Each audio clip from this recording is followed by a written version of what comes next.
Assalamu alaikum. 1 p.m. This is Radio Pakistan. The news read by Aisha Ghazi. First, the headlines.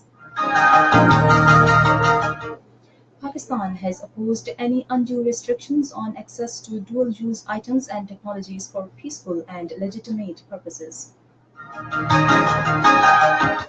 A meeting of Council of Common Interests chaired by Prime Minister is in progress in Islamabad. Chairman All Parties Hurriyat Conference has termed the charge sheet against Kashmiri leaders lodged in a New Delhi jail as political vendetta. United Nations has decided to expel 12 diplomats serving the Russian mission in the world body.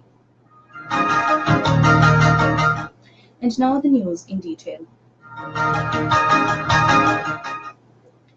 Pakistan says there should not be any undue restrictions on access to dual-use items and technologies for peaceful and legitimate purposes. This was stated by Foreign Office spokesperson Dr. Mohammad Faisal while commenting on reports regarding addition of 7 Pakistan private sector companies to the entity list of Bureau of Industry and Security of the U.S. Department of Commerce. The spokesperson made it clear that Pakistan has always been transparent and willing to engage with the suppliers of the dual-use items. It is also willing to extend guarantees regarding non-diversion and arrangements for post-shipment. He said Pakistan's efforts in the area of export controls and non-proliferation and nuclear safety and security are well known, and Pakistan and US have a history of cooperation in these areas. A meeting of Council of Common Interest chaired by Prime Minister Shahid Khaqan Abbasi is in progress in Islamabad. Chief Minister Balochistan Abdul Qudus Bizinjo, Chief Minister Khyber Pakhtunkhwa Parvez Khattak, Chief Minister Sindh Syed Murad Ali Shah, and Punjab Finance Minister Dr. Aisha Ghaus Pasha are attending the meeting. Earlier, the Chief Ministers also called on the Prime Minister. Interior Minister Ahsan Iqbal has called for collaborative efforts to address the security-related challenges and make the region peaceful. Addressing a national conference on internal security, peace and sustainable development in Islamabad today, he said, pointing fingers or blame game will not serve any purpose, but only strengthen the hands of the disruptors. Peace and development are two sides of the same coin. If there is peace, then there will be development, and if there is no peace, there will be no development. So if we really have to feed our people, if we have to ensure good quality of life for our future generations, we have to work to make our societies peaceful so that we are able to harness the opportunities that we have to provide good quality of life for our future generations and to our youth. Accountability Court Islamabad is continuing hearing into Avonfield Properties reference against former Prime Minister Nawaz Sharif and his family members. Prosecution witness and JIT head Wajid Zia is recording his statement. Meanwhile, Minister of State for Information and Broadcasting Maryam Aurangzeb said no evidence has so far been presented in NAB references against former Prime Minister Nawaz Sharif. Talking to the media persons outside the Accountability Court in Islamabad today, she said that the former Prime Minister has not committed corruption of a single penny, but he is still appearing before the courts.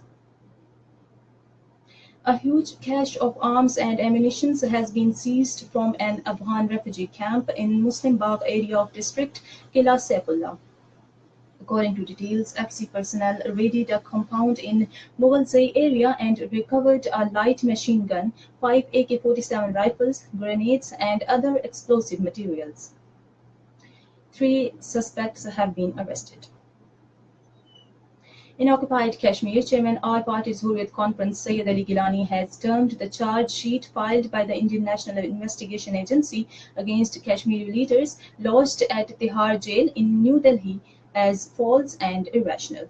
In a statement in Srinagar, he said the entire exercise is political vendetta, and instead of presenting any proof, the agency is relying on social media reports and self-made long list of more than 332 witnesses to prolong their detention.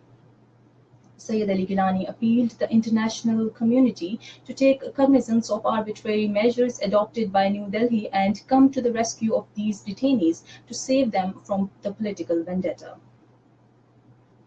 Bangladesh says it is spending more than $280 million to build homes for Rohingya refugees in the Bay of Bengal to protect them from cyclones. This has been stated by Bangladesh Minister of State for Foreign Affairs Muhammad Shahriar Alam in an interview in New York.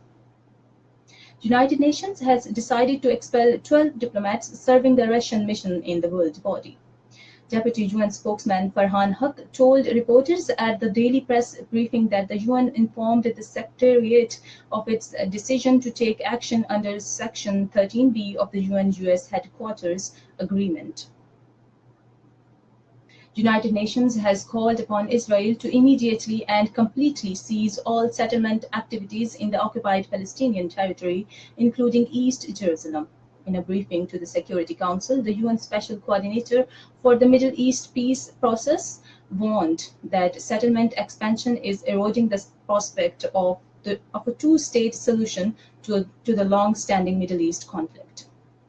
And that is the end of the news. For more news and analysis, log in onto our website radio.gov.pk.